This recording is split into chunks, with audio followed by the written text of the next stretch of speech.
It was to be a big day for the BCCI in Supreme Court today, with the apex court examining the findings of the Mudgal committee. But in the end, the matter has been adjourned and the IPL spot fixing and betting probe hearing will now take place on the 25th of March. However, NDTV is in possession of the 35-page reply that the BCCI lawyers have filed based on the probe committee's findings. And based on that reply, one can conclude that the Indian board is finally conceding that not everything is hunky-dory in Indian cricket at the moment.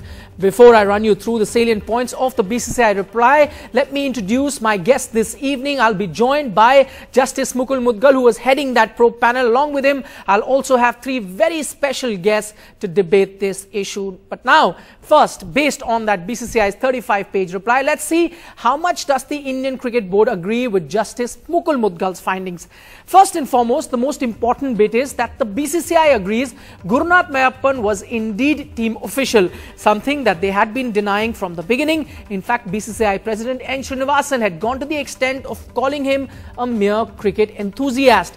The BCCI also goes on to say that if proved that Gurunath was involved in illegal bidding, then that makes his franchise, Chennai Super Kings, liable to action according to BCCI rules. Now, here's the tricky part. While the BCCI has agreed to take action against Chennai Super Kings, they don't want Supreme Court to decide the quantum of the punishment. The BCCI is also arguing that Srinivasan's conflict of interest issue was outside the purview of the Mudgal probe committee. Hence, BCCI will not take any action on N. Srinivasan nor comment on the issue since the matter is sub judice. Finally, it has been widely reported that the three-member probe committee submitted a sealed envelope to the Supreme Court that carries telephonic conversations between bookies talking about certain prominent players fixing games. On this matter, the BCCI has requested to the Supreme Court that contents of the sealed envelope should not be made public, since the evidence inside cannot be verified and disclosing the name of the players can damage their reputation.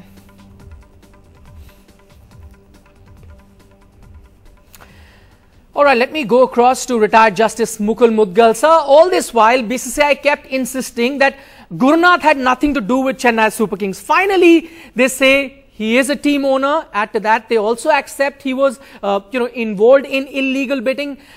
Thanks largely to your report that the BCCI has been forced to change their stance, because, remember, their own panel had given Gurunath a clean sheet. So, now do you feel vindicated? Well, I don't know whether I'm on a mission to feel vindicated. I'd only given my report. When it's for the Honorable Supreme Court to accept it or act on it or reject it, depending on the BCCI objections. Okay, let me try and put the question in a different way, sir. The fact that BCCI has done a U-turn on Gurunath, are you happy that it's finally a step in the right direction? Yeah, in one sense you can say that. Okay, not saying much there, but here's the controversial bit, sir. Despite saying that the case merits action be taken against Chennai Super Kings, the BCCI is also requesting the Supreme Court that they allow BCCI to take the final action. But that is the exact opposite of what you had recommended. How do you react to that, sir? No, we had recommended that Supreme Court to decide it. Now it depends on what the Honorable Supreme Court decides. If they want to impose, they can still do so. And if they want the BCCI to impose, they can direct them to impose. But this is not something which I can take a call on. This depends on the hearing in the Supreme Court. I believe it's on 25th of March. Right, yes, sir, it is on the 25th. Now, the BCCI in its reply also points to the difference in the two reports, one submitted by you and the other by Niloy Datta, the third member in your panel. So, while you say action must be taken against CSK, Mr. Datta says no way of establishing that Gurunath was the owner and hence no action should be taken against CSK. How can there be discrepancies when both of you met the same people, interviewed them at the same time? No, I don't think that's correct. We were three members. Each member is entitled to take his own view. It so happened that mine and Mr. Nageshwar Rao's view were identical, and Mr. Datta is entitled to take his view, and he is eminently qualified to do so. He has a lot of cricket experience. He is a leading senior counsel. Of course, Mr. Nageshwar Rao is also a Ranji player, and the Additional Solicitor General of India. But I think in a three-member committee, if one member takes a view, then you can't say that that can't be taken. Right, sir. Now, meanwhile, you must be aware that BCCI has requested the Supreme Court not to make the name of those players public that are in the envelope. I'm sure you must also agree with them, because the fact that you also gave those names in a sealed envelope means you didn't want them to be made public either. Yeah, correct. In fact, BCCI is reiterating what we have said in our report. BCCI is reiterating it because we have said that this is unverified information and therefore we would not like to disclose the name. That's why it was given in sealed cover. Frankly, here the BCCI stand reflects or reiterates what we have said in our report. Right. Finally, sir, I go back to the issue of BCCI requesting that they be allowed to take action against CSK and not the Supreme Court. But can we expect the BCCI, that is headed by a man who is also part owner of CSK, to conduct a fair inquiry into matters pertaining to the team? Well, let me say this, that according to me, it's for the Honorable Supreme Court to decide. I have nobody in this matter to take that call. All right. So I'll let you go there. As you've been mentioning that you've done your job, now it's up to the Supreme Court to take the final decision. I'm now joined on the show by Charu Sharma, who's also a cricket commentator. Charu, thanks so much for joining us on NDTV. Firstly, the biggest news point we're looking at, and we're looking at the reply that the BCCI has submitted. In that, firstly, they've conceded that Gurunath was a team official. This is against the stand that they had been taken up until now. I know Justice Mukul Mudgal, we were speaking to him a short while ago, is refusing to take any credit. But would you agree that had it not been for his findings, BCCI would have never done that? Well, absolutely. I'm glad that there's an admission at this stage. But, I mean, we all know what happened earlier on. The committee that the BCCI instituted for this, constituted for this matter, had given the very famous clean chit to the whole matter. So obviously there's a huge reversal here now, and this admission is very important. I think there's certain quarters that are still saying that he is not a member of the team or was not a member of the team. I think that's a little hard to swallow, because I mean the kind of visible connection he had in with the team in the dugout is very difficult to establish that he was just an enthusiast, for heaven's sake. Enthusiasts don't get that prime position neither in the on the ground nor at the auction table and wherever else he was visible. So I think this whole line of suggestion that he was not deeply involved or technically involved with the team is obviously something that the board has now realized they must not pursue. All right, Charu. Now that, and you make a very interesting point. You say, fine, they've admitted that Gurunath was indeed a team official, but we all know what happened in the earlier probe committee that they had set up. They had given the clean sheet to. So in a circumstances like this, can we expect the BCCI to conduct a fair probe now? That is what they're requesting the Supreme Court allow them to do. Well, to an extent, I mean, I don't want to sit on the fence here, but to an extent, you've got to allow people honesty. You can't, presume that people are going to be dishonest with their views.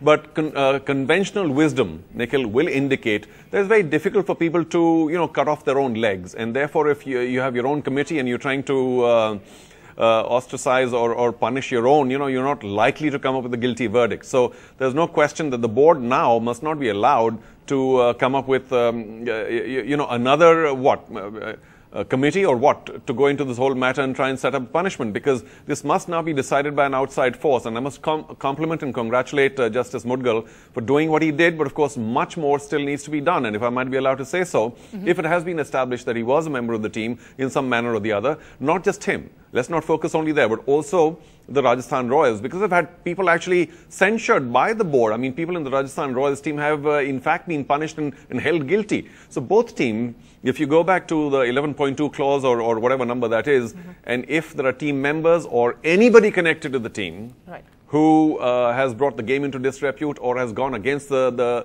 wordings of that clause, then those teams need to be suspended, have to be suspended, need to be moved out of the IPL. So that's a big call. And will the BCCI or the IPL committee take that, considering that they have brought the game into disrepute at the very least?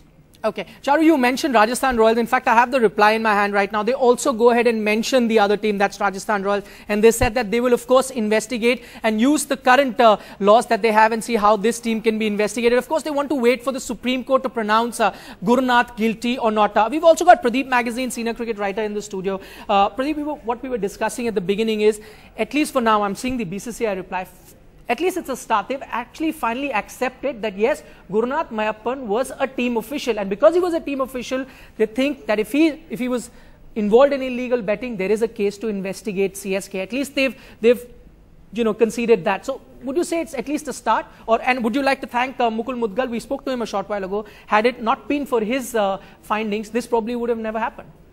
Well, it is a start in the sense that what choice do they have when a Supreme Court appointed body says that these guys were involved and indicts the board's panel itself, which had said there is nothing wrong and he was neither betting nor was he a owner of the team. They don't have any choice. I think what they're trying to do is to convince the court that please leave the investigation to us. Correct. And then Charu is rightly saying, how can you leave the investigation to them? And it's a plea to the Supreme Court that please look, help us out. But I doubt the Supreme Court will do that. And I think all canons of justice say that the board should have actually told Supreme Court that look, we do not have the investigating authority and these are very serious charges. We request you to form an investigative team, a judicial or give it to an authority which can probe, join in the dots, link and let us know who all are involved. That should have been the right course of action. Right, and also another thing that Charu goes on to mention, that how can you expect them to have a fair probe, because we remember they had a probe earlier that gave clean chit. Going by that history of how it happened earlier or how things transpired at that time, how can one expect them now to take a fair call? Absolutely. So how can one expect, and I doubt whether the Supreme Court should or will take cognizance of this. In fact, the Supreme Court should tell them that how can you come back to us now saying leave the investigation to us, whereas your earlier investigation was farcical.